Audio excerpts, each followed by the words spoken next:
ক্যান্সারে আক্রান্ত হওয়ার পর থেকে ইকবলের আচরণ কেমন বদলে যেতে শুরু করেছে। আগে অফিসে গেলে 3 থেকে 4 বার ফোন দিত প্রতিদিন, এখন সেটা কমতে কমতে একবারে এসে দাঁড়িয়েছে। তাও নিজের থেকে দেয় না, আমি কলের পর কল দিলে ফোন ব্যাক করে। এই আমার খারাপ লাগে, প্রিয় মুখগুলো হঠাৎ বদলে যেতে শুরু করলে ভয়ানক খারাপ লাগার সৃষ্টি হয় মনের ভেতরে। আমারও হয়েছে। এই নিয়ে প্রায় সময় আমি হতাশায় ভুগি, নিজেকে মাঝে মাঝে শেষ করে দিতেও ইচ্ছে করে। আমি তো কখনো ক্যান্সার নামক এই ব্যাধি চাইনি, আমার তো দোষ নেই কোনো। তাহলে কেন ইকবলের ভালোবাসা থেকে দিন দিন শুধু বঞ্চিত হব? ভদ্রমহিলা থামলেন। আনুমানিক বয়স 32। আনুমানিক বলার কারণ, প্রেসক্রিপশনের উপর এই যে ঘরটা খালি পড়ে আছে, মোটা চশমা ভেদ করে তার দিকে তাকিয়ে থাকা নীলিমা এই বয়সটা আন্দাজ করে নিল। নীলিমা পেশায় একজন সাইকিয়াট্রিস্ট। এই পেশায় তার আগমন খুব বেশি দিনের না, কিন্তু ইতিমধ্যে এরকম বহু কেস হ্যান্ডেল করতে হয়েছে। বর্তমান প্রায় 60% বিবাহিত মহিলারা একটা কমন অভিযোগ, তাদের স্বামীদের বদলে যাওয়া। বিয়ের প্রথম প্রথম যে পরিমাণ ভালোবাসা, টান কিংবা সোহাগ তার উপস্থাপনা করে, সে সময়ের ব্যবধানে হারিয়ে যায়। কিন্তু কেন যায়? বেশিরভাগ নারীরা এটা চায় না, তারা চায় সবসময় তাদের স্বামী একই থাকুক, একইভাবে ভালোবাসুক। দিন দিন যেন তাদের এই চাওয়াটা প্রবল থেকে প্রবল হতে থাকে, এবং অনেকে এই নিয়ে হতাশায় ভোগে, পারিবারিক অশান্তি সৃষ্টি হয়। মহিলাটির সামনে বসে থাকা এই মহিলাটি তাদের কাতারে। মহিলাটির নাম শিউলি। চোখের সামনে নিচে ঈষৎ কালি, ডেবে যাওয়া গাল, শুষ্ক ঠোঁট জানান দিচ্ছে অনেকদিন যাবৎ আয়নায় নিজেকে দেখে না সে। রাতের পর রাত নির্ঘুম কাটায় নিশ্চয়। হতে পারে তার শরীরে বাসা বাঁধা রোগটার কারণে এমন অবস্থা, আবার হতে পারে মানসিকভাবে পুরোপুরি বিধ্বস্ত সে। হয়তো মন খুলে কথা বলার মতো কেউ নেই, তাই খুঁজে খুঁজে নীলিমার কাছে চলে এসেছে একটু হালকা হওয়ার জন্য। উপরের টেবিলে থাকা বেল টিপতে একটা কম বয়সী তরুণী মেয়ে কেবিনের ডোর ঠেলে মাথা উঁকি দিল। নীলিমাকে প্রশ্ন করলো, ইয়েস ম্যাম। নীলিমা আদেশ দেয়, 2 কাপ কফি পাঠিয়ে দাও। আর কতজন রোগী সিরিয়ালে আছে বাইরে? আপাতত আর কেউ নেই, বিকেলের দিকে 3 জন আসার কথা। ওকে, আমারটায় সুগার কম দিও, তোমাকে বারবার বলার পরেও সুগার বেশি দাও। তরুণী নিচু গলায় দুঃখিত বলে ডোর আটকে চলে যায়। চোখ থেকে চশমা খুলে নিল নীলিমা। এই ডাবল ব্যাটারি সবসময় পড়ে থাকতে খুবই খারাপ লাগে তার, কিন্তু কি করার, 1 হাত দূরের জিনিস স্পষ্ট দেখতে পায় না চশমা ছাড়া। শিউলি তার কথাগুলো শেষ করে চুপচাপ বসে আছে জানলা দিয়ে বাইরের দিকে একদৃষ্টিতে চেয়ে আছে, যেন ওদিক ছাড়া দেখার মতো উৎসুক জিনিস এই পৃথিবীতে আর কিছু নেই। নীলিমা গলা খাকিয়ে দিলে শিউলি তাকালেন। উদাসীন চাহনি নীলিমার একটু খারাপই লাগলো। কতদিন আগের আপনার এই রোগ ডিটেক্ট করতে পেরেছেন? 4 মাস। ডক্টর কি বলেছে? আই মিন, সুস্থ হওয়ার পসিবিলিটি? শিউলি মলিন হেসে, একদম নেই। I will die any time. শিউলির নাসিকাপথ বেয়ে এলো একটা নিঃশ্বাস বেরিয়ে এলো। নীলিমার মনে হলো মহিলাটির চোখ জোড়া ছলছল করছে। ওনার কি কান্না পাচ্ছে তবে? প্রসঙ্গ পাল্টাতে নীলিমা ফের জিজ্ঞাসা করে, আপনার হাজব্যান্ড কি এই ব্যাপারে জানে? শিউলি নিজেকে সামলে পাল্টা প্রশ্ন শুরু ছুড়ল, কোন ব্যাপার? এই যে আপনার সুস্থ হওয়ার চান্স নেই। জানি। ডাক্তার আগেই ওকে বলেছি। বাসায় আসার পর আমি জানতে পেরেছি ডাক্তার চাইছিল আমি যেন না জানতে পারি, এতে নাকি আমার মনোবল ভেঙে যাবে। কিন্তু আমি কি করে বোঝাবো আমার আসল শক্তি যে তাকেই আমি হারিয়ে বসেছি? দেখুন মিসেস শিউলি, এমন হতে পারে আপনার হাজব্যান্ড নিজেও খুব কষ্ট পাচ্ছেন এসব নিয়ে। সে আপনাকে হারাতে চায় না, কিন্তু আপনি একদিন চলে যাবেন এটা উনি মানতে পারছেন না, তাই আপনাকে একটু এড়িয়েই চলছেন। অনেক সময় এরকমও হয়, কিন্তু আমরা যার অনুপস্থিতি মেনে নিতে পারি না, তার বিদায়বেলা এলে একটু দূরে দূরে থাকি, এড়িয়ে চলি। আসলে নিজেদের ভেতরকার কষ্টগুলো এড়িয়ে চলি। কাঙ্ক্ষিত মানুষটির সামনে যতবার যাব, ততবার ইমোশন উতলে উঠবে। উনি হয়তো আপনার সামনে কান্নাকাটি করতে চাচ্ছেন না, বা ভেঙে পড়াটা শো করতে চাচ্ছে না, তাই আপনাকে ইগনোর করছে সামান্য। নিজেকে নিজেই সময় দিচ্ছে সবটা এক্সপেক্ট করে নেওয়ার জন্য। হতে পারে না? শিউলি বলল, কেন পারে না? অবশ্যই পারে। কিন্তু তাই বলে ঘন্টার পর ঘন্টা ফোন ওয়েটিং থাকবে? মাঝরাতে ফোন নিয়ে বাথরুমে চলে যাবে? কখনো কখনো অফিস ট্রিপের কথা বলে 3-4 দিন গায়েব হয়ে যাবে? নীলিমার নড়ে চড়ে বসলো। ঘটনা কি পরকীয়ার দিকে এগোচ্ছে? নীলিমাকে হতভম্ব দেখে শিউলি সামান্য হেসে বললেন, দেখুন ডক্টর, আমি আপনার কাছে কোনো চিকিৎসা নিতে আসিনি। আমার আব্বা আম্মা ভাই বোন বলতে কেউ নেই এই পৃথিবীতে। একমাত্র হাজবেন্ড ছাড়া আমি সম্পূর্ণ একজন মানুষ। এতদিন যাবৎ নিজের ভেতরে সব চেপে রাখলেও আর পাচ্ছিলাম না। ও যদি অন্য কোথাও মুভ করে থাকে তাহলে আমি হ্যাপি। আমি চলে গেলে বাকি জীবনটা একা একা কাটিয়ে দেওয়ার প্রশ্নই আসে না। আর একটা ব্যাপার হচ্ছে, আমাদের দীর্ঘদিন বিবাহিত জীবনে আমিও একটি সন্তান দিতে পারিনি। সো এখানে আমার ব্যর্থতা। হয়তো সেটাই শাস্তি হিসাবে এই ক্যান্সার আমার শরীরে এসেছে। আর এভাবে আমাকে বিদায় নিতে হচ্ছে। বুড়ো হলেও ওকে কেমন লাগবে দেখতে, সেটা বোধহয় আর কোনোদিন সম্ভব হবে না দেখা আমার পক্ষে। শিউলি কেঁদে ফেললেন আচানক। ডোর ঠেলে নীলিমার অ্যাসিস্ট্যান্ট ঢুকলো। তাকে দেখেই দ্রুত চোখ মুছে নিলেন তিনি। টেবিলের ওপর কফির মগ রাখতে নীলিমা ধমক দিয়ে উঠল তাকে।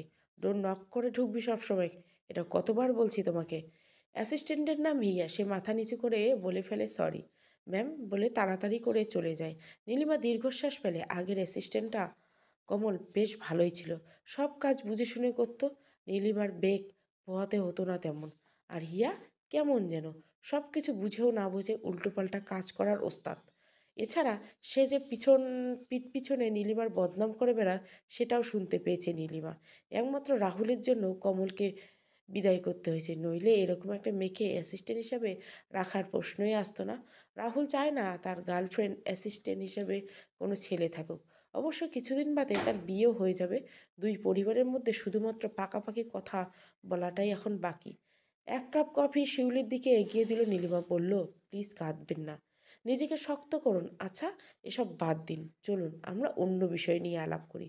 আপনার সবচাইতে পছন্দের কাজ কি? শিউলি আগে চাইতে স্বাভাবিক এক চুমুক কফি খেয়ে বলল, ছবি আঁকা। আমার ছবি আঁকতে ভীষণ ভালো লাগে, কিন্তু এটা পছন্দ করে না, তাই আমি বাদ দিয়েছিলাম আরও আগে। আপনি এখন থেকে প্রতিদিন ছবি আঁকবেন, নিজের যা যা পছন্দ তাই তাই করবেন। মোট কথা নিজেকে ব্যস্ত রাখবেন। আর আপনার হাজবেন্ড তার মতো থাকতে দিন। আমার কেন জানি মনে হচ্ছে আপনার মন খারাপ দেখে একটু নেগেটিভ চিন্তাভাবনা কাজ করেছে ভিতরে। আসলে এসব কিছুই না, আপনার হাজবেন্ড একান্তে নিজেকে নিয়ে সময় কাটাতে চাইছেন। নিজেকে সামলানোর শক্তিটা জোগাড় করছেন। আপনি তাকে সময় দিন। সময় পারে এসব কিছু নেই। সময়ের সাথে সাথে সব কিছু ঠিক হয়ে যাবে। শিউলি মৃদু হাসে। আপনাকে ধন্যবাদ, আপনার কাজে এসে ভালো লাগলো। খুব সুন্দর কাউন্সিলিং করতে পারেন আপনি। Thank you. আপনার যখন ইচ্ছা এসে পড়বেন, তবে আগের থেকে অ্যাপয়েন্টমেন্ট নিয়ে আসবেন। সবসময় আমি ফ্রি থাকি না। আপনার ফোন নাম্বারটা একটু দেওয়া যাবে, ইফ ইউ ডোন্ট মাইন্ড? না না, অবশ্যই যাবে, এই নিন বলে একটা কার্ড এগিয়ে দিল নীলিমা। শিউলি চোখ বুলালো নীল নীলিমা লেখা নামটায়। শিউলি আগ্রহ ভরা জিজ্ঞাসা করলো, নীল নীলিমা? সুন্দর নাম তো। নীলিমা হাসলো। নীলা নাম, আমি ছোট করে নীল বানিয়েছি। এখন এটাই দিয়ে নিজের পরিচয় গড়ে তুলেছি। ও আচ্ছা, না ভালো। আপনার লাইফটা কত সুন্দর। প্রতিদিন নতুন নতুন মানুষের সাথে পরিচয় হয়, নিউ নিউ এক্সপেরিমেন্ট হয়। নীলিমা হাসলো, কিছু বলল না। শিউলি পুনরায় প্রশ্ন করলো, এ একটা ব্যক্তিগত প্রশ্ন করতে পারি? নিশ্চয়। আপনি ম্যারেড? না, তবে খুব শীঘ্রই বিয়ের কথাবার্তা চলছে। ও পারিবারিকভাবে হচ্ছে নাকি? অ্যাকচুয়ালি না, আমার হবু হাজবেন্ডের নাম রাহুল। ওর সাথে 6 বছরের রিলেশন আমার। 1 বছর আগে দুই ফ্যামিলিকে জানালাম। কেউ আপত্তি করেনি। ও প্রতিষ্ঠিত, আমি প্রতিষ্ঠিত, তাহলে আর আপত্তি করবেই কেন? বলতে বলতে নীলিমাকে বেশ উদাসীন দেখালো। শিউলি বললেন, গ্রেট, হ্যাপি ম্যারিড লাইফ। অগ্রিম যদি যদি জানাতে না পারি, আপনার দাওয়াত রইল, ভাইয়াকে নিয়ে চলে আসবেন। শিউলি একটা হাসলো, কিছু বলল না। আজ উঠি তাহলে। নীলিমা 1 মিনিট বলে একটা কাগজে ঘচঘচ করে কিছু লিখে দিল। তারপর বলল, নিয়ম করে প্রতিদিন রাতে খাবেন একটা, বডি রিল্যাক্স থাকবে, ঘুম ভালো হবে, মানসিকভাবে প্রশান্তি পাবেন। আর হ্যাঁ, যেটা বললাম, ছবি আঁকবেন কিন্তু। শিউলি রহস্য করে হেসে বলল, আঁকবো। আমার জীবনের শেষ ছবিটা আমি এঁকে যাব, সেটা সবার কাছে স্মরণীয় হয়ে থাকবে, অ্যাটলিস্ট আমার কাছে। নীলিমা উৎসুক গলায় বলল, আপনার কাপেল পিক আঁকবেন বুঝি? কাপেল পিক, তবে আমাদের না। যাই হোক, আজ আসি বলে গটগট করে পায়ে শিউলি ঘর ছাড়লেন। নীলিমা একটু হকচকিত হয়ে বসে রইল। মহিলাটি কেমন যেন লাগলো তার কাছে। আচ্ছা ইকবাল, আমি কি খুব বেশি পুরনো হয়ে গেছি? আমার দিকে তাকাতেও কি ইচ্ছা করে না? অফিস থেকে মাত্রই বাসায় ফিরছেন ইকবল বিরক্তির জ্যাম ঠেলে ঘেমে কাদা কাদা হয়ে শুধু ফ্যানের নিচে বসেছে। এমন অমনি শিউলির প্রশ্নবাণ ছোড়া শুরু করলো। ইকবল বিড়বিড় করে বলল, বিরক্তিকর, টোটালি বিরক্তিকর। শিউলি শুনলেন না, ফের প্রশ্ন করলেন, জবাব কই? ইকবল ভুরু কুচকে ভাজলেন, তার কপালে ভেসে থাকা ভাঁজগুলো স্পষ্ট প্রকাশ করছে রাগের আভাস। তবুও শিউলি থামল না, উত্তরের আশায় এমনভাবে চেয়ে থাকলো যেন এক্ষুনি জানতে না পারলে মরে যাবেন তিনি। ইকবল জানে শিউলি ইদানিং বাচ্চা স্বভাবের হয়ে গেছে। অকারণে জেদ করে, একটুতে ভাত খাওয়া বন্ধ করে দেয়, কান্নাকাটি করে, রাতে জেগে থাকা, এগুলো আগে কখনোই তার মধ্যে ছিল না। যবের থেকে এই ক্যান্সার এসে তার শরীরে বাসা বেঁধেছে, তবের থেকে শিউলি পাল্টে গেছে। এ যেন সেই চিরপরিচিত শিউলি নয়, এ এক অন্য শিউলি, যে ইকবলের কোনো পরিস্থিতি বুঝতে চায় না, ইকবলের থেকে একপাক্ষিক ভালোবাসা চেয়ে যায়। অথচ এটা বোঝে না ভালোবাসা তাকেও দিতে হবে। সংসার জীবনে একটা পর্যায়ে এসে স্বামী স্ত্রীর ভেতরে এক ধরনের তিক্তভাব জন্ম নেয়, যখন দুজন দুজনের প্রতি আন্ডারস্ট্যান্ডিংয়ের ব্যাপারটা আরও প্রখর করে তুলতে হয়। সময়কে সময় দিতে হয়, মাঝে মাঝে কিছুটা দূরত্ব ভালোবাসা গভীর করে তুলতে সক্ষম হয়। তবে সেটা অনেকেই বোঝে না। অহেতুক অভিমান, অভিযোগ, ঝগড়াঝাটি করে সম্পর্ক তেতো করে তোলে। শিউলি করেছে, কিন্তু সেটা ওকে বোঝানোর ক্ষমতা ইকবলের নেই। কিছু বলতে গেলে ফ্যাচ ফ্যাচ করে কাঁদবে আর বলবে, ইকবল আগের মতো নেই, আগের মতো ভালোবাসে না। শিউলি তো আগের মতোও নেই। কই, ইকবল তো এই নিয়ে কোনো প্রশ্ন তোলে না। যত সব সাত পা চিন্তা করতে ব্যস্ত, তখন শোনা গেল ফোঁপানির শব্দ। ইকবল চমকে তাকিয়ে দেখল শিউলির চোখে পানি। তিনি কাঁদছেন, বলছেন, আমি জানি ইকবল আমার প্রতি এতটুকু বিরক্ত তুমি যে আমার কোনো কথার জবাব দিতেও ইচ্ছে করে না। ঠিক আছে, আমি বিরক্ত করব না তোমাকে, তুমি তোমার মতো টাইম স্পেন্ড করো। শিউলি উঠে চলে যাচ্ছিল, ইকবল একটা হাত টেনে ধরে থামালেন। পাশে বসে বললেন, শিউলি, তুমি কি নিজেও পাল্টে যাওনি বলো? আগে অফিস থেকে এলে প্রতিদিন এক গ্লাস লেবুর শরবত পেতাম, এখন কি পাই? তুমি জানো না এই শহরে জ্যাম কতটা বিরক্তকর, ক্লান্তিকর? বাসায় একটু একটু বিশ্রাম করতে চাই, সেটাও কি সম্ভব না? শিউলি মুখ নামিয়ে বললেন, আমার কোনো কাজ করতে ইচ্ছে করে না ইকবল, আর যা করতে ইচ্ছে করে তা তুমি করতে দিবে না। কি করতে ইচ্ছে করে বলো? ছবি আঁকতে। কিন্তু তুমি তো পছন্দ করো না। ইকবল একটা নিঃশ্বাস ফেললেন। ছবি আঁকা সে পছন্দ করে না এটা ঠিক নয়, আসলে বিভিন্ন মানুষের পোর্ট্রেট আঁকাটা তার ভালো লাগে না, আর শিউলি সবসময় তাই আঁকত, এই জন্য সে মানা করে। ইকবাল ধীর সুরে বললেন, তুমি আবার ছবি আঁকতে চাও? শিউলি সঙ্গে সঙ্গে জবাব দিলেন, চাই। ঠিক আছে, আঁকো এখন থেকে, আমি আর মানা করব না, শুধু আমার সামনে না আঁকলেও চলবে। শিউলি খুশি মনে বদলে মুখটাকে আরও গম্ভীর করে বলল, তুমি চাও আমি কিছু নিয়ে ব্যস্ত থাকি আর তোমাকে জ্বালাতন না করে, তাই না?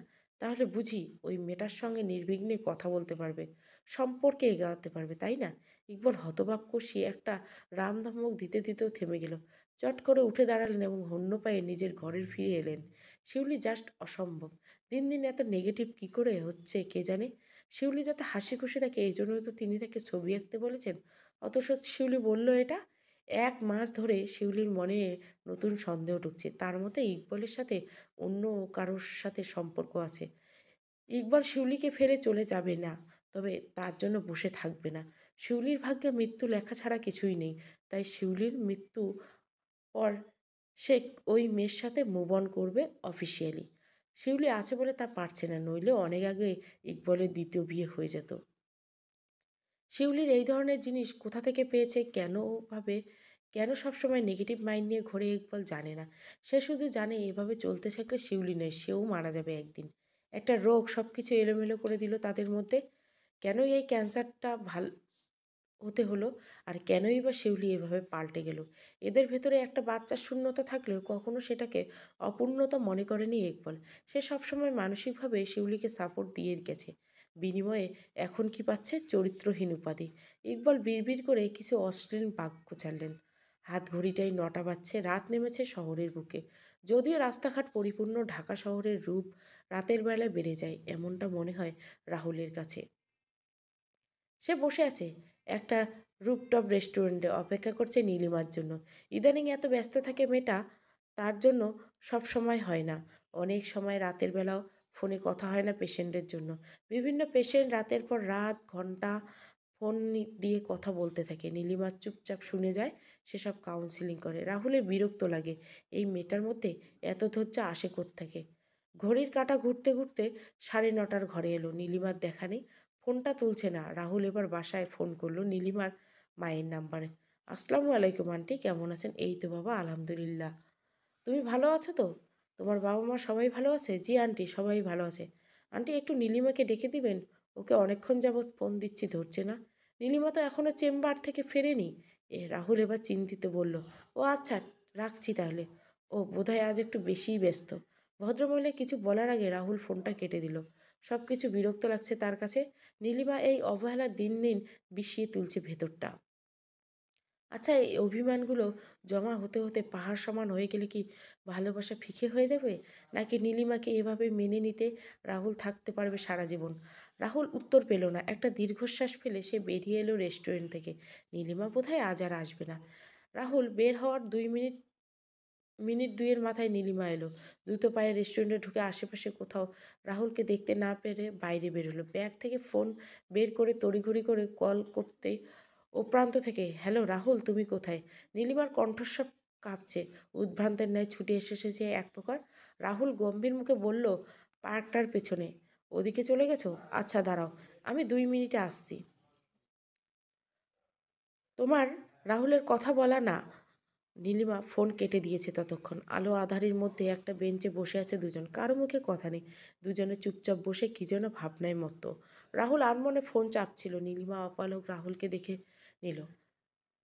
তিমিরাচ্ছন্ন আকাশ, নির্মল বায়ু মনের সব অশান্তি দূরে উড়িয়ে দেয়। তবুও আজ কেন শান্তি লাগছে না নীলিমার। মনটা আকাশে অকারণে খারাপ হয়ে আসছে বেশ। নীলিমা ডাকলো, রাহুল। রাহুল ফোন থেকে নজর সরিয়ে নীলিমার দিকে চাইল। মুখে কিছু বলল না। নীলিমা মিনমিনিয়ে বলল, আমার উপর খুব রেগে আছো? I am sorry. একটা পেশেন্ট ছিল, 4বার সুইসাইড করার চেষ্টা করেছিল। তাকে সামলাতে গিয়ে তার আর ফোনটা সাইলেন্ট ছিল, খেয়াল করিনি। রাহুল শুধু বলল, ইটস ওকে। তারপর মুখ ঘুরিয়ে আবারও ফোনের দিকে তাকালো। নীলিমা উকি দিয়ে দেখার চেষ্টা করলো, কিন্তু রাহুল বেশ খানিক দূরে বসা স্ক্রিনে কী দেখছে তা দেখা সম্ভব হলো না। সে হতাশা মিশ্রিত একটা দীর্ঘশ্বাস ফেলে ফের বলল, রাহুল, আজকে একজন পেশেন্ট এসেছিল আমার। ওনার ক্যান্সার হয়েছে, তাই ওনার হাজব্যান্ড ওনাকে ছেড়ে অন্যদিকে ঝুঁকছে। উনি কাঁদছিল। আমার তারপর মনটা খারাপ। রাহুল তাকালো, তাকিয়ে ফোনটা পকেটে ভরে নিল। নীলিমার হঠাৎ চোখ ছলছল দেখে বলল, তুমি কি কোনোদিন আমার উপর থেকে ইন্টারেস্ট হারিয়ে ফেলবে? ঝুঁকে যাবে অন্যদিকে? 6 বছরের সম্পর্কটা মিথ্যে প্রমাণিত করবে? রাহুল ভুরু বিলাস করে বলল, পাগল তুমি? সবার সাথে নিজের পরিস্থিতি মেলাও কেন? এই দুনিয়াতে ভালো মানুষ আছে, তেমন খারাপ মানুষও আছে, তাই না? হাতের 5টা আঙ্গুল যেমন সমান হয় না, তেমন সবাইকে এক পাল্লায় ওজন দেওয়া উচিত নয়।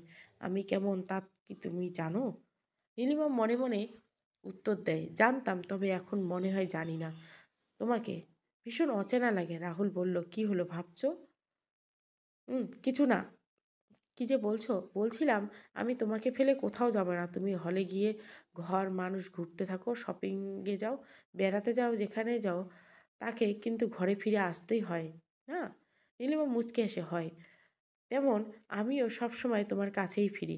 তোমার উপর রাগগুলো মাটি করে দিয়ে ফিরে আসি। কখনো মুখ ফিরিয়ে নেওয়ার চেষ্টা করি না। তারপর তুমি বলবে আমি তোমাকে ছেড়ে যাব? নীলিমা হাসছে। তার কাছে কোনো প্রশ্নের উত্তর নেই। শিউলি ঘুম ভেঙে গেছে। বুকটা ধুকভুক করছে কেন? তিনি পাশ ফিরে ডিম লাইটের আবছা আলোয় দেখলো বিছানা খালি। বাথরুমের ভেতর থেকে শব্দ আসছে, ফিসফিস শব্দ, যেন ইকবাল কারোর সাথে ফোনে কথা বলছে। শিউলি বুক ভেঙে গেল। মনে হচ্ছে ধারালো কিছু দিয়ে ক্রমাগত ক্ষতবিক্ষত করে তোলা হচ্ছে ভিতরটা। রক্তপাত হৃৎপিণ্ড নিয়ে সে অবশেষের ন্যায় এসে দাঁড়ালো। এক ছুটে চলে এলো বাথরুমের দরজায়। আজ যেন সব ধৈর্যের বাঁধ ভেঙে গেছে। শিউলি চিৎকার করে ইকবালকে ডাকতে লাগলো। সেই সাথে দরজায় এমনভাবে কিল ঘুষি মারতে লাগলেন, পারে দরজাটা ভেঙে ফেললেন। 1 মিনিটের মাথায় ইকবাল দরজা খুললেন। তার হতচকিত মুখ প্রশ্নবিদ্ধ চোখে তাকিয়ে আছেন শিউলির দিকে। শিউলির সেসব দেখার সময় নেই। তিনি পাগলের মতো ইকবালের সারা শরীর হাতিয়ে দেখছেন মোবাইল বের করার জন্য, কিন্তু কোথাও ফোন না পেয়ে ইকবালকে ঠেলে বাথরুমের ভিতর ঢুকিয়ে দিলেন। কার সাথে কথা বলছিলে তুমি? আমাদের মাঝখানে কাকে এনেছো তুমি? কে সেই তৃতীয় ব্যক্তি যে তোমাকে আমার কাছ থেকে কেড়ে নেবে? বলো আমাকে। আমি জানতে চাই, ছুরি মারলে সামনে থেকে মারো, কেন পেছন থেকে আঘাত করছো? আমি সব জানতে চাই, আমার সব প্রশ্নের উত্তর চাই। শিউলি যেন পাগল হয়ে গেছে। রাগে গজগজ করতে পুরো বাথরুমে চিরুনি অভিযান চালায়। আশ্চর্যের বিষয়, কোথাও কোনো ফোন পেল না। এবার ইকবালের মুখোমুখি দাঁড়ানে। ইকবাল অবাক চোখ মেলে তাকিয়ে শিউলি চিবিয়ে চিবিয়ে বলতেন, ভাজা মাছটাও উল্টে খেতে জানো না? এরকম ভাব করে লাভ নেই। আমি জানি তুমি প্রতি রাতে আমি ঘুমিয়ে যাওয়ার পর ফোন নিয়ে বাথরুমে ঢোকো, তারপর ঘন্টার পর ঘন্টা কথা বলো ওই মেয়েটার সাথে। আজকেও কথা বলেছিলে না? সেই মেয়েটা কে বলো আজকে? আজকে তোমাকে বলতে হবে। ইকবালে প্রচণ্ড মাথা ব্যথা করছে। দিনেও শান্তি নেই, এখন রাতেও শান্তি পাচ্ছে না। শিউলি অহেতুক সন্দেহ, ক্যাচাল, পাগলামি সহ্যের বাইরে চলে যাচ্ছে। তিনি পারছেন না শিউলি সঙ্গে একই ছাদের তলায় বাস করতে, কিন্তু এখন আর থাকতে ইচ্ছা করছে না। সব ফেলে অনেক দূরে কোথাও চলে যেতে ইচ্ছে করে। আর মানে এই না যে তিনি শিউলিকে ভালোবাসেন না, ভালোবাসেন, যথেষ্ট বাসেন, কিন্তু তার কোনো মর্যাদাই শিউলি দেয় না। বরং নিত্য নতুন কাহিনী সৃষ্টি করছেন, ইকবালের শান্তি নষ্ট করছেন। এভাবে আর যাই হোক এক ছাদের তলায় থাকা যায় না। একত্রের সাথে তিক্ততা বাড়াতে চায় না। যার যার সম্মান নিয়ে দূরে থাকা অনেক ভালো। ইকবাল মনে মনে সিদ্ধান্ত নিল তিনি শিউলির সাথে এই বিষয়ে কথা বলবেন। ইকবাল নরম গলায় বললেন, ঘরে আসো, তোমার সাথে আমার কথা আছে। কি আর কথা, যা বলার এখানেই বলো। এটা কেমন তোর জেদ শিউলি, তুমি এরকম পাগলের মতো আচরণ করো না সবসময়। শিউলি তাচ্ছিল্য নিয়ে বলে, এখন তো আমাকে পাগল বলতেও গায়ে বাঁধে না। আমি পাগল, আমি রোগী, এসব বাহানায় আমাকে দূরে ছুড়ে সত্যিটা বলে দিতেই তো হয়। আমি চলে যাব না হয়। শিউলির চোখ ছাপিয়ে জল পড়ছে। ইকবালের নিজের ক্রোধ সংবরণ করতে পারছে না কিছুতে। শিউলি, তোমাকে আমি লাস্ট ওয়ার্নিং দিচ্ছি, এভাবে সংসারটাকে নষ্ট করো না। আমাদের মধ্যে তৃতীয় কোনো কিছু থাকলে সেটা তোমার জেদ, সন্দেহ এবং মুখে যাতা ভাষা। এগুলো তোমার থেকে আমাকে দূরে সরিয়ে দিচ্ছে। যদি চাও একই ছাদের তলায় বসবাস করতে, তাহলে আমাকে নিয়ে, তাহলে নিজেকে নিয়ন্ত্রণ করো, ঠিক হও, আমার উপর থেকে সন্দেহ ছাড়ো, আর না হলে আমার বাসা আলাদা দেখতে হবে। চিন্তা করো না, তোমার যত খরচ লাগবে সবাই দেব। ইকবাল থামলেন। কপালের দুপাশে রক ফুলে উঠছে, ভীষণ যন্ত্রণা হচ্ছে মাথায়। তিনি উত্তরে অপেক্ষা না করে ঘরে চলে গেলেন। বিছানার একপাশে বসতে তার মুখোমুখি এসে দাঁড়ালেন শিউলি। হতবাক তাকালেন শিউলির চোখে মুখে। আমাবস্যার অন্ধকার যেন শিউলির অস্ফুট স্বরে বললেন, সব প্ল্যান করে ফেলেছ ও। ইকবাল ভুরু কুচকে বললেন, কিসের প্ল্যান? আমাকে ছেড়ে যাওয়ার। তা কার সাথে আলাদা বাসা নেবে? ওই মেয়ের সাথে? ওকে তুমি বিয়ে করবে ইকবাল? ও তোমাকে বাচ্চা দিতে পারবে তো? এসব তুমি কি বলছো শিউলি? তোমার মাথা ঠিক নেই। Just sleep right now, no more talk. আগামীকাল সকালে তোমার সাথে ফাইনাল কথা হবে আমার। হবে। আমি তোমার সাথে কথায় না শুনতে চাই। তুমি অন্য মেয়ে নিয়ে ঘর বাঁধবে, আর আমি সেটা চেয়ে চেয়ে দেখব? আমার বুকে অত বড় পাথর নেই, আমি সহ্য করতে পারবো না। শিউলি কেঁদে ফেলবো। ইকবল যার পরাণ বিরক্ত। একটা মানুষ মস্তিষ্ক কতটা নেগেটিভভাবে নামতে পারে সে দেখে অবাক হচ্ছে প্রতিবার। বেড সাইডে টেবিলের ড্রয়ার থেকে ফোনটা বের করলো ইকবল, নিজেরটা। শিউলিকে দেখিয়ে বলল, আমার ফোনটা এই টেবিলের ভেতর ছিল, আমি বাথরুমে কোনো ফোন নিয়ে যাইনি। Shiuli, for God sake, trust me. Shiuli চোখ মুছলেন, তারপর ধীরস্বরে বললেন, ও, এর মানে তুমি আর একটা ফোন কিনছো? সেটা দিয়ে এসব অকাম কুকাম করো না? তা কই সেই ফোন? বাথরুমের ভিতরে লুকিয়ে রেখেছো? কতদিন লুকিয়ে রাখবে ইকবল? আমি কিন্তু একদিন পেয়ে যাব। ইকবল দীর্ঘশ্বাস ফেলল। শিউলির সঙ্গে আর এক মুহূর্ত বিছানায় থাকবেন না। তিনি মুহূর্তে সিদ্ধান্ত নিয়ে ফেললেন। বিছানা থেকে একটা বালিশ তুলে নিয়ে গেট থেকে গট করে চলে গেলেন অন্য ঘরে।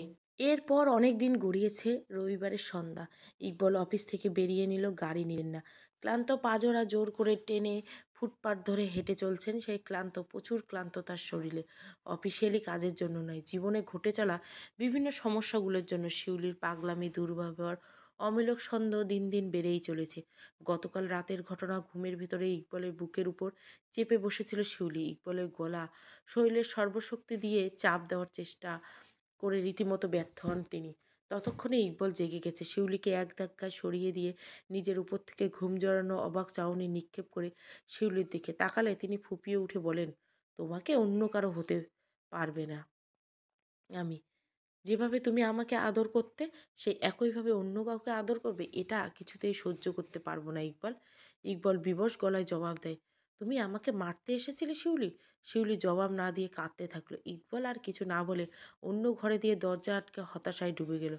কার কাছে যাবেন, কাকে বলবেন নিজের মনে চলা দ্বন্দ্বের কথা? একবার মন বলছে এভাবে সংসার করা সম্ভব নয়, একটু শান্তিতে দম নিলেও হতো।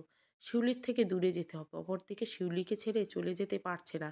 এই ভেবে যে তিনি অসুস্থ, তাকে কে দেখবে? তার যেমন শিউলি ছাড়া কেউ নেই, তেমনি শিউলিরও বা কে আছে? ৭-৫ চিন্তা ভাবনায় নিজেকে নিজে সাইকিয়াট্রিস্ট করে দিতে চেয়েছেন ইকবাল। শিউলির সমস্ত পাগলামি সহ্য করে নিজের মানসিক প্রশান্তি নষ্ট করে শিউলির পাশে থাকতে চেয়েছেন তিনি। কিন্তু এখন কোনো ভরসায় শিউলির সাথে এক বিছানায় শোবেন না। ফের রাতে বেলা যে গলা টিপে ধরবে না তার শিউলি তার গ্যারান্টি কি? ৩ বার কলিং বেল বাজানোর পরে দরজা খোলার নাম নেই শিউলি। এক মন সমান ভারী দীর্ঘশ্বাস বুক চেড়ে বেরিয়ে আসে ইকবলের। পকেট থেকে এক্সট্রা চাবি বের করে তালার ভেতরে ঘোরালেন। দরজা খুলে তার মনে হলো ঘরটি বড়ই নীরব হয়ে আছে আজকে। তিনি ভেতরে ঢুকে দরজা বন্ধ করে দিয়ে সোফায় বসলেন। পা থেকে মোজা খুলে দিয়ে টাই ঢিল করে দিলেন। শার্টের হাতা কুনুই অবধি উঠিয়ে একবার ডাকলো, শিউলি।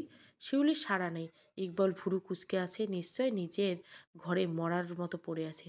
আর না হলে ইকবালকে নিয়ে হাবিজাবি সব চিন্তা ভাবনা করেই যাচ্ছে। এছাড়া কী বা কাজ আছে শিউলির? ইকবাল ভেতর থেকে জবাব এলো, আছে তো, ছবি আঁকা। ছবি? ইকবাল খেয়াল করছে গত কদিন ধরে রাত নিয়ম করে একটা কাগজে আঁকিয়ে কি চলেই যাচ্ছে। কি আঁকছে দেখার জন্য বিন্দুমাত্র ইচ্ছে নেই ইকবালের। শিউলি ব্যস্ত থাকুক, ভালো থাকুক, এটাই তার প্রত্যাশা। ডাইনিং রুমের বাথরুম থেকে হাত মুখ ধুয়ে বের হলো, এক গ্লাস ঠান্ডা পানি খেয়ে নিজেদের বেডরুমের দিকে এগোলেন। বেডরুমের দরজা বন্ধ। শিউলি নিচ্ছে গভীর মনোযোগে ছবি আঁকছেন। ইকবাল নব ঘোরালেন। দরজা পুরোপুরি মেলাতে জায়গায় জমে গেলেন। বিছানার উপরে একটা কি দেখছেন? ইকবালের মাথা ঘুরছে। তিনি নিজের চোখকে বিশ্বাস করতে পারছেন না। নীলিমা ব্যাগ গোছাচ্ছে। গতকাল রাত করে বাড়ি ফিরেছে। ঘুম থেকে উঠতে অনেকটা দেরি হয়ে গেছে। হিয়া দুবার ফোন দিয়েছে ইতিমধ্যে। কয়েকজন পেশেন্ট এসে অপেক্ষা করেছে নাকি। নীলিমা রুম থেকে বের হতে যাবে, অমনি মা ঢুকলেন। নীলিমাকে দেখে বললেন, আজকে না গেলে হয় না? নীলিমা ভুরু কুঁচকে বললেন, শুধু ছুটি কাটাবো কেন? সামনে তোর বিয়ে, অথচ তোর সাথে এই নিয়ে বিস্তারিত আলাপ করতে পারছি না। গতকাল রাহুলের মা ফোন দিয়েছিল, ওনারা খুব দ্রুত শুভ কাজটা সারতে চান, আমিও চাই। তো এজন্য তোর সাথে আলাপ করা প্রয়োজন। নীলিমা কিছু বলবেন না। তার মনে দ্বিধাদ্বন্দ্বের খেলা চলছে। রাহুলের সঙ্গে ৬টা বছর কাটিয়ে এলো, কেন যেন বিয়ে করার সাহস পাচ্ছে না। এটা কেমন কথা সে নিজেও জানে না। তার কাছে রাহুলকে মাঝে মাঝে খুব অচেনা মনে হয়। মনে হয় রাহুলের চেনা মুখটার পিছনে একটা অন্য চেহারা লুকিয়েছে, যেটা সে জানে না। সেইটি জানতে এতদিন চেষ্টা করেও বিফল নীলিমা। অবশ্য খুব একটা চেষ্টা করতেও পারেনি। নিজের কেরিয়ার গোছাতে ব্যস্ত সে। রাহুলকে আলাদাভাবে পর্যবেক্ষণ করার সময় নেই। নীলিমা নির্বাক থাকতে দেখে মা বললেন, কিরে কিছু বলিস না? নীলিমা সম্মিত ফিরে পেয়ে বললেন, তোমরা যা ভালো বুঝো করো। এটা কেমন কথা? মনে হচ্ছে আমরা বিয়ে ঠিক করেছি, এই বিয়ে। রাহুল তো তোরই পছন্দ, তোর নিজের কি মতামত নেই রে? কেন? হ্যাঁ রে নীলিমা, সত্যি করে বলতো, তোর চোখ মুখ দেখে বুঝতে পারছি কিছু একটা লুকাচ্ছিস তুই আমার থেকে। তোর আর রাহুলের ভিতরে সব ঠিক আছে তো? নীলিমা উদাসীন গলায় বলল, আমি জানি না মা। পর মুহূর্তে তড়িঘড়ি করে বলল, আচ্ছা মা, আমি যাই। আশা করি আজকে সারাদিন ভেবে ভেবে যে কোনো একটা সিদ্ধান্তে পৌঁছাতে পারবো। রাতের বেলায় জানাবো তোমাকে। আসি মা। নীলিমা বেরিয়ে গেল। হিয়া কেবিনের ডোর ঠেলে মাথায় ঢুকলো। নীলিমা পানি পান করছে। হিয়াকে দেখে বোতলটা মুখের সামনে থেকে সরিয়ে জিজ্ঞাসা করলো, কিছু বলবে? হিয়া মাথা দুলিয়ে বলল, জি ম্যাম, একজন আপনার সাথে দেখা করতে আসছে। আগের থেকে অ্যাপয়েন্টমেন্ট নেওয়া ছিল। না ম্যাম, তাহলে অন্যদিন আসতে বলো। আজকে অনেক ধকল গেছে, তার উপর বাসায় একটু তাড়াতাড়ি ফিরতে হবে। হিয়া কাঁচুমাচু কণ্ঠে বলল, ম্যাম, লোকটি ভীষণ জরুরি কথা আছে আপনার সঙ্গে। আপনার কাছে 10 মিনিট সময় চেয়েছে। নীলিমা একটু অবাক হলেন। সম্মতি দিয়ে বললেন, ওকে আসতে বলো।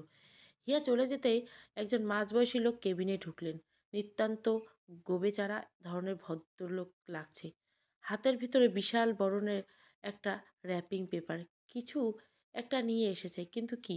নীলিমা ওনাকে চিনতে পারল না, কিন্তু ওনার নীলিমার সাথে কি এমন জরুরি কথা আছে?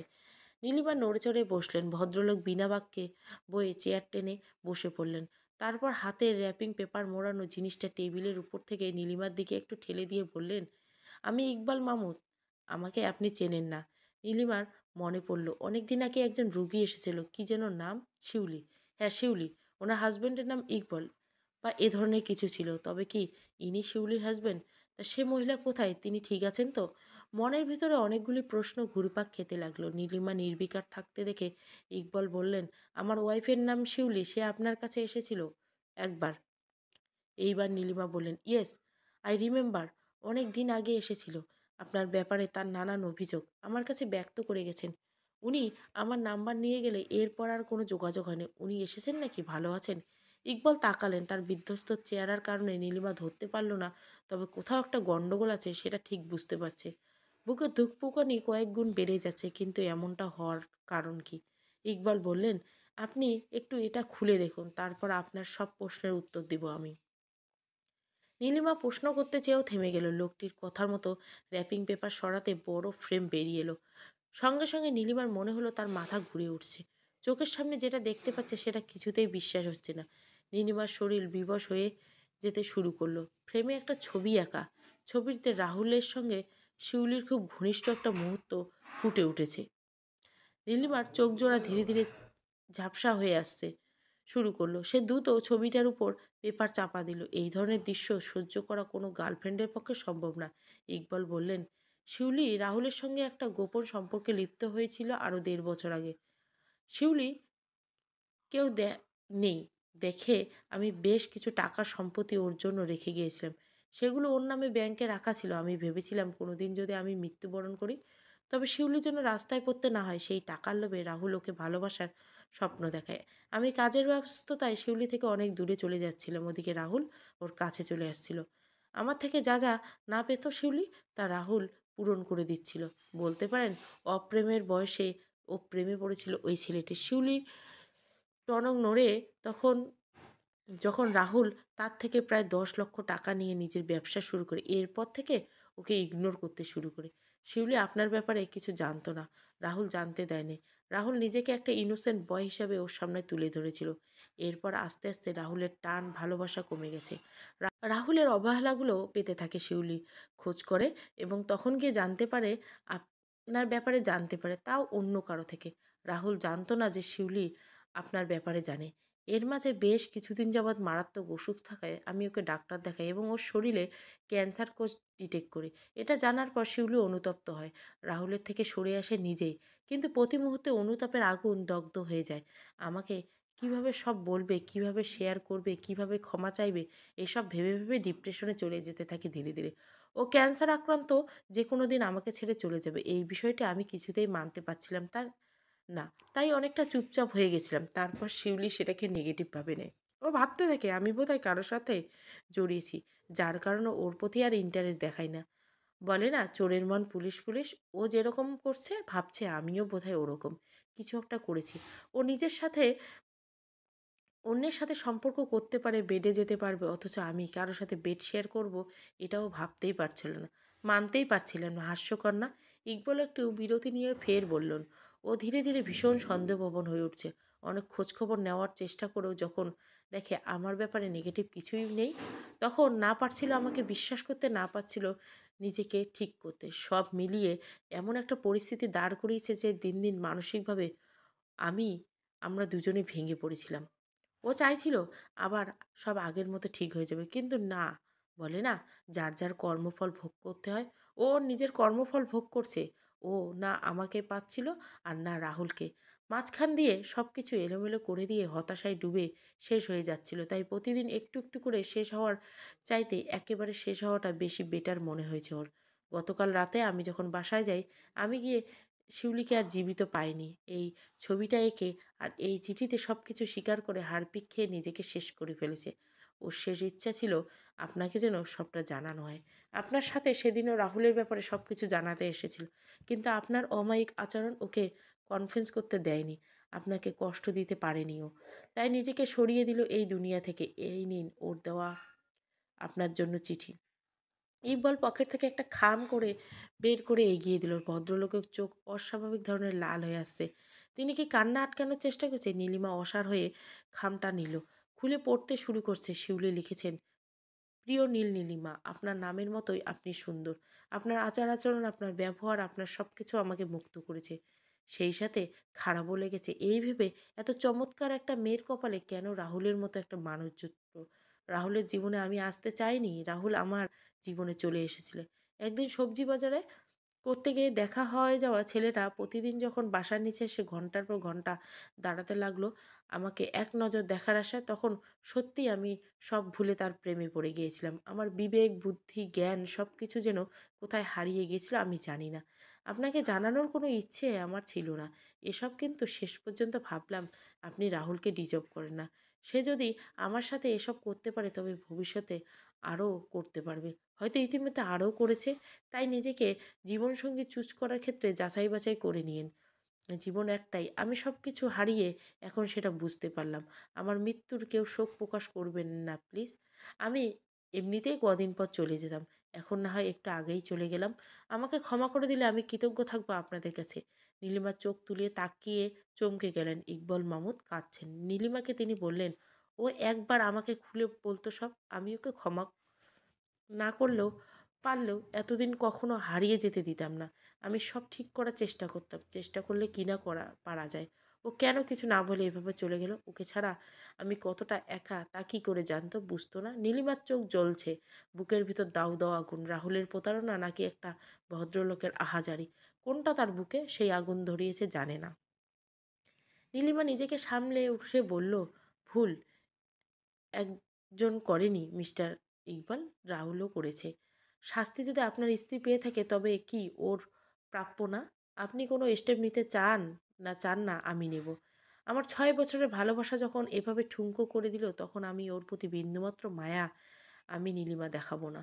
ইকবাল মাহমুদ কিছুটা বললেন না, চুপচাপ বসে রইলেন পরিশিষ্ট।